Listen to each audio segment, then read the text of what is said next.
بحث تبلیغات تلویزیون نگاه میکنی، میاد توی پن هاوس 2000 متری دور میز میشینن تن ماهی میخورن. مگه اینا بردن؟ میخوره به هم.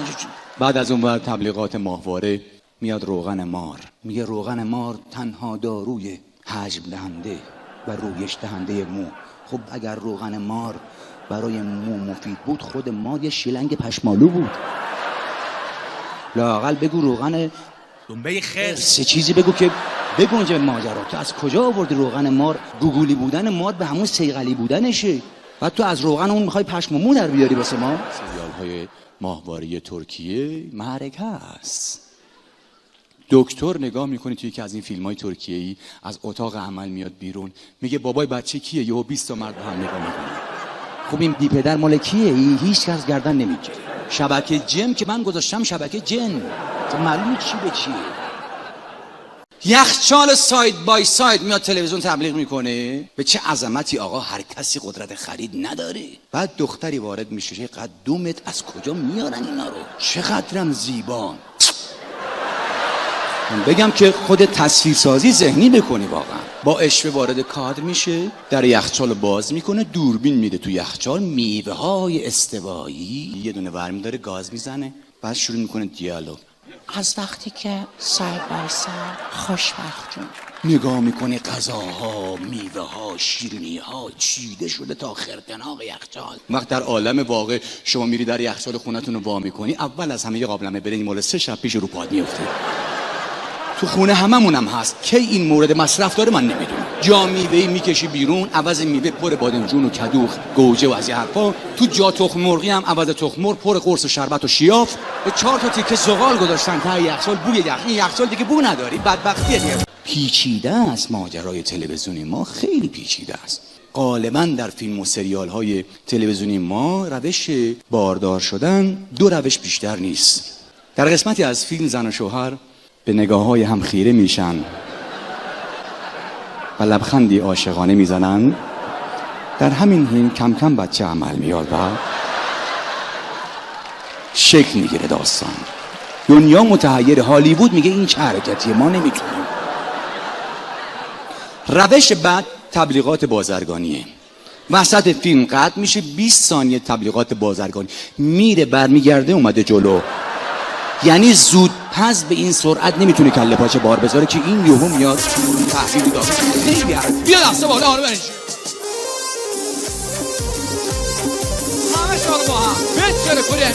یک درس بسیار مهم خواستگاری خدمتتون میخوام بگم. دختر خانم ها خیلی دقت کنن، یک بار بیشتر نمیگم و فرصت رو از دست ندید. اگر خواستگار اومد 1 در میلیون، چون اوضاع خرابه، اگر خواستگار آمد شما سینی چای آوردین، خواستگار از دورترین نقطه سینی چای برداشت، بدونین که بسیار از شما خوشش اومده و قطعاً بله رو بگید که دیگه تموم کار.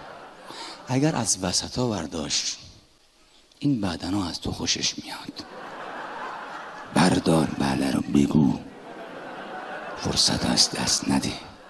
اگر از همون جلو برداشت، یه مقدار بدقلقه اما بعد جور عاشق میشه. در هر صورت ببینید دوستان من، هدف من این بود که نذارید بره. این بره خدا میدونه بعدی کی بیاد، برای خودتون دارم میگم. فقط در ایرانه وقتی کسی میمیره فرداش همه فامیل میگن ما خوابش رو دیدیم توی باغ سرسبز بود. آره ارواح خاک باغچه. معلوم نیست اون دنیا به خاطر گناهاش تو کدوم بشکه غیر داغ دارن همش میزنن. تو باغ سرسبز براش دیدی؟ دنبال جوک نگردید، برید آگهی های میگو به قول دوستمون یه عمر دپرس و افسرده زندگی میکنیم، رو آگهی فوتمون میزنن شادروانی. کجا شادروان؟ عجیبا غریبا. برید آگهی های فوت رو نگاه کنید، از جوک اون برتره.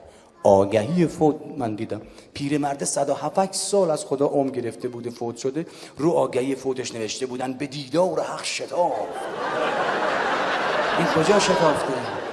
این عرق اسرائیل رو در آورده تا رفته، مثل سیگار چسبیده میرفته. من در یک خانواده متوسط رو به پایین یه وجب پایین تر نداره. نزدیک خط فقر دنیا اومدم. اصلا خط فقر رو میدیدیم، یه رنگ عجیبی داشت. رفیق من سال اول راهنمایی هم کلاسی من بود، اون زیر ما بود، یعنی زیر خط فقر. ما گاهی خط فقر رو کنار میزدیم، با هم حرف میزدیم. اون میگفت اون بالا چه خبره؟ میگفتیم والا ما بدبختیم. میگفت خدا رو شکر ما بدبختیم. یه مش بدبخت دوره هم جمع شده بود. روزگاه دهه 60 ها میدونیم ما خودمون کم بدبختی داشتیم. بله چقدرم زیادن الحمدلله. خودمون کم بدبختی داشتیم در دهه 60 که آخر شب بعد میشستیم واسه بدبختی‌های اشیدم گریه می‌کرد به خاطر اون ریوزوی بی‌شرف که اذیتش می‌کرد. رفیق ما زیر ما بود، زیر خط. اما عجیب بود که این بچه 30 سال قبل چطور به این بلوغ فکری رسید که یهو ترک تحصیل کرد رفت، که انگار فهمید دیگه اینجا مدرک جواب نمیده. مدرک تحصیلی که شما در استرالیا یا آمریکا اروپا یه دیپلم میگیری، زیرش نوشته شده این مدرک دیپلم به پاس زحمات شما در این 12 سال به شما اعطا می شود تا هم از مزایای قانونی آن بهره مند شوید و هم نقشی در سازندگی کشور ایفا کنید. اون وقت شما اینجا مدرک فوق لیسانس میگیری، زیرش نوشته شده مدرک به درخواست نامبرده صادر شده، هیچ اعتبار قانونی هم نداره. مدرک ارشیده. رفیق ما رفت دنبال کار، من معلم شدم، 3 از رفقای من مهندس شدن. همون 3 مهندس الان دارن تو کارخونه همین آدم کار میکنه. این روزگار